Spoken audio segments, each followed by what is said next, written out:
Hello, my book-loving friends, and welcome back to Storytime with Mary.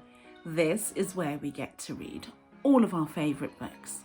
And if you're loving reading along with Mary, don't forget to hit the like button and also subscribe to our videos so that we can read together all the time.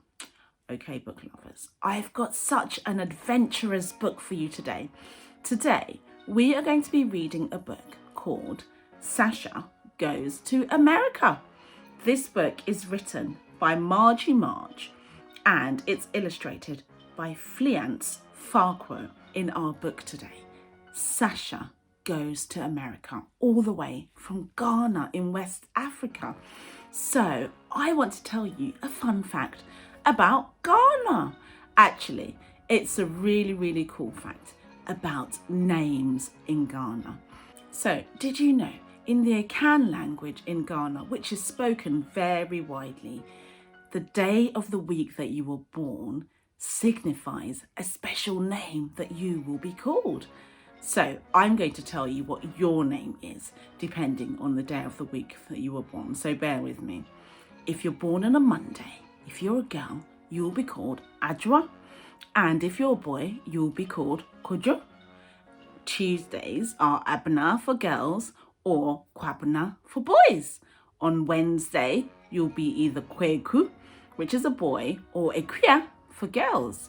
Thursdays, girls are called Ya and boys are Yao. Friday borns, girls are Efia and boys are Kufi.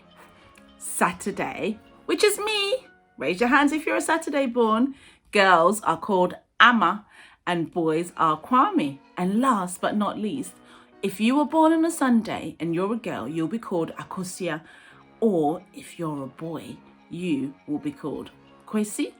So book lovers, you can take your pick depending on the day of the week that you were born. How cool is that? Okay, let's get cracking and let's see how Sasha gets to America.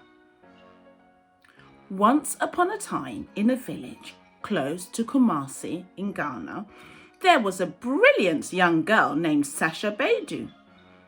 She lived with her mummy, her daddy, and her siblings. The family enjoyed sharing stories about the big city and the village doctor's family. The doctor's wife was called Auntie Sasha. She drove a nice white car.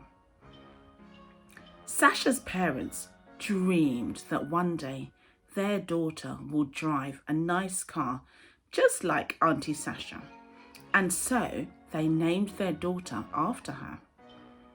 When Sasha was 12 years old, a rich woman named Mrs. Taylor visited the village doctor. She was interested in bringing a young girl to her house in the big city.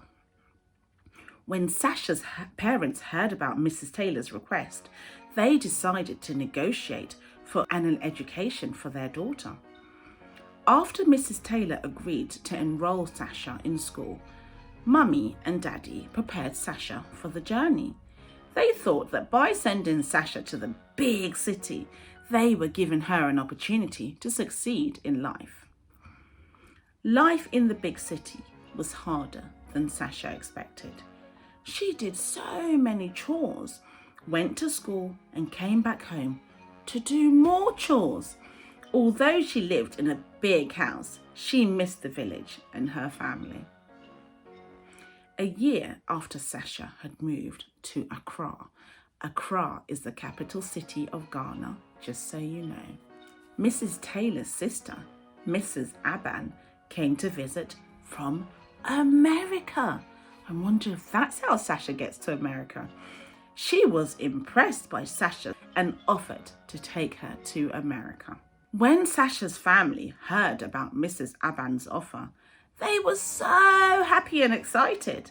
To the family, a move to America meant that one day Sasha was going to build a mansion in the village. She was a step closer to owning a car and becoming very successful. Within a few weeks, Sasha and the Abans began their journey to America. They travelled on an airplane. How cool is that, Sasha? Sasha dreamed about her future on the flight. One day she was going to graduate from college and go on a shopping spree. After about 11 hours on the plane, the flight landed in New York. After going through immigration, Sasha and the family headed to the luggage pickup area. She noticed that the people at the airport spoke different languages and were from different races. When they exited the airport, they were welcomed by two men with name signs. The men helped the family load the luggage into a black van. At long last, the Abans and Sasha were headed home. As they drove through New York City, Sasha was surprised to see so many tall buildings. The buildings looked like the ones that she had seen in movies. Within 2 hours, they arrived at their destination. When Sasha stepped out of the van, she smiled, looked up at the clear blue sky. This was America, known as Yankee in Ghana, the land beyond the corn. What a lovely, sweet book. I wonder if there's a part 2. I can't wait to find out what Sasha gets up to next. Sasha was from a village near Kumasi, which is around the middle of Ghana. And she was from a small village, so she'd never been to a big city before, let alone been on an airplane to a different country. So that must have been so cool for Sasha. And book lovers, don't forget what I told you about all the names in Ghana, and see if you can guess what your name would be depending on the day that you were born. Okay, book lovers, if you loved our book, Sasha Goes to America, as much as we did, don't forget to hit the like button and also subscribe to our videos so that we can read together again next time. Okay, book lovers, see you again next time. Bye.